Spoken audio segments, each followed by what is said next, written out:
सुप्रभात बच्चों। मैं राम ज्ञान यादव, हिंदी शिक्षक।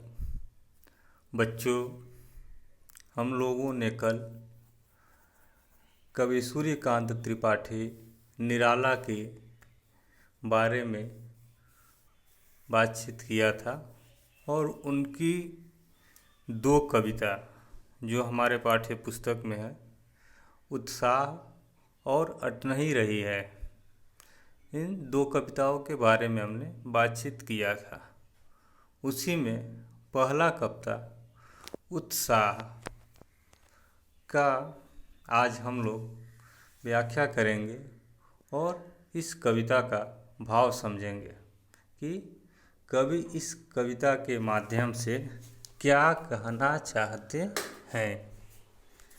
तो देखो, बादल गरजो, घेर घेर घोर गगन, धाराधर ओ, ललित ललित काले घुघराले, बाल कल्पना से कैसे पाले, विद्युत छवि उर में कवि नव जीवन वाले, वज्र छिपा नूतन कविता, फिर भर दो बादल गरजो। यानी कवि अपनी कविता के माध्यम से लोगों के अंदर उत्साह भरने के लिए बादल से कह रहे हैं गरजने के लिए। वे यह बताना चाहते हैं कि बादल से यह आह्वान कर रहे हैं कि तुम गरज गरज के बरसो। गरज गरज के बरसने से लोगों को जो उम्मीद लगा कर बैठे हुए हैं कि अधिक दिनों से बारिश नहीं हुई है, उन्हें एक उम्मीद जग जाए, उनके अंदर एक उत्साह आ जाए कि अब बारिश जो है अच्छे से होगी, ज़्यादा बारिश होगी। इसलिए हे बादल तुम गरजो, घेर घेर घोर गगन, पूरे आसमान को घेर घेर करके धाराधर ओ, हे बादल। धाराधर का मतलब होगा बादल,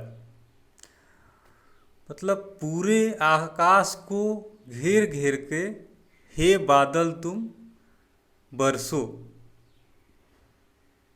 ललित ललित काली घुघराले, बाल कल्पना कैसे पाले। यहाँ इन पंक्तियों में कवि मानवीकरण कर रहे हैं, बादल का मानवीकरण कर रहे हैं। किससे कर रहे हैं? बाल कल्पना कैसे पाले, छोटे बच्चों की कल्पना से।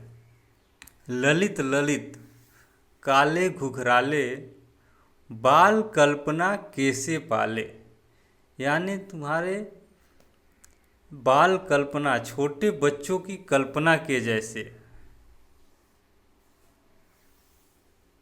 काले घुघराले बालों वाले छोटे बच्चों की कल्पना के जैसे बादल जो है गरजो और बरसो।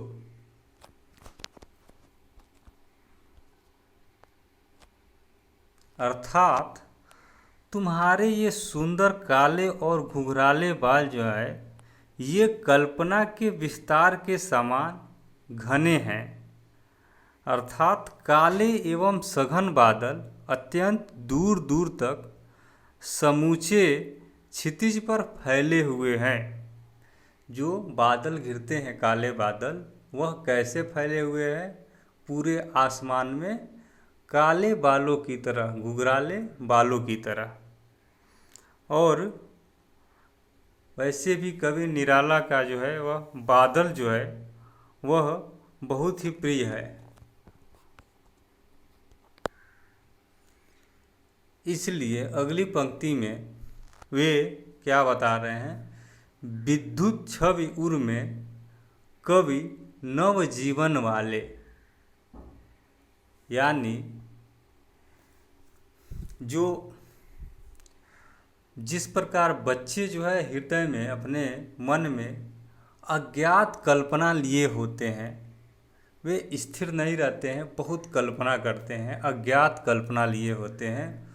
उसी प्रकार कवि भी जो है वह भी अपनी कविताओं में अज्ञात कल्पना, अनंत कल्पना के माध्यम से अपनी कविताएं लिखता है।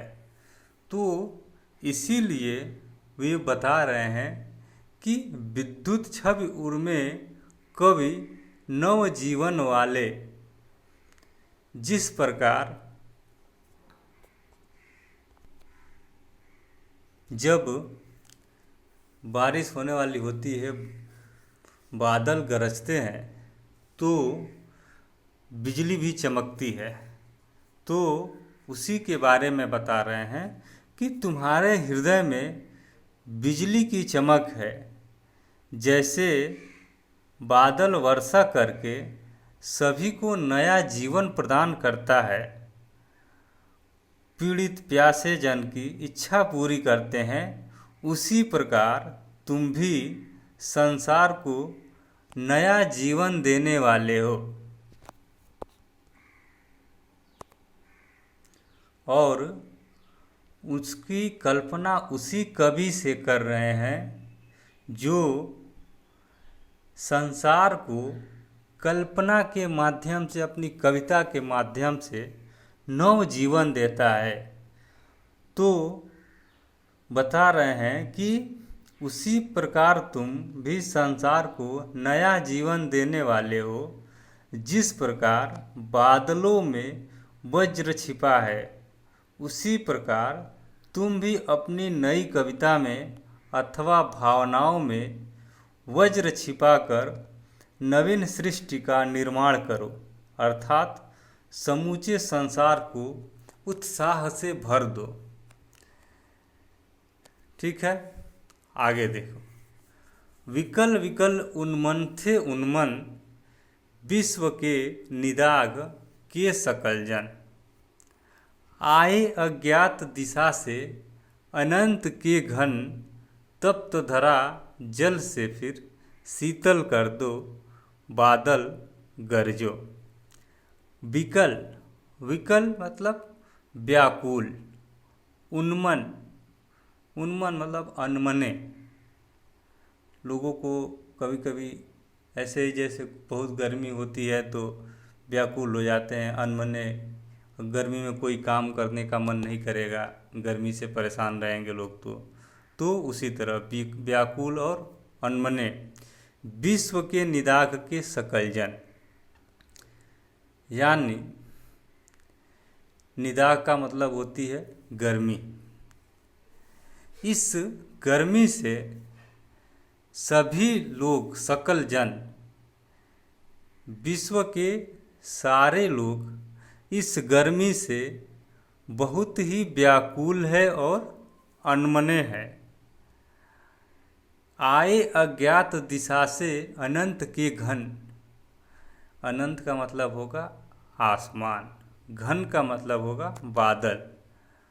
तो बादल को बता रहे हैं कि आप अज्ञात दिशा से और आसमान में आए हैं, तब तो धरा जल से फिर, और तपती हुई धरती को, जो गर्मी से धरती तप रही है, उसे जल से फिर शीतल कर दो। अपने वर्षा का जल दे करके फिर ठंडा कर दो, शीतल कर दो, बादल गरजो।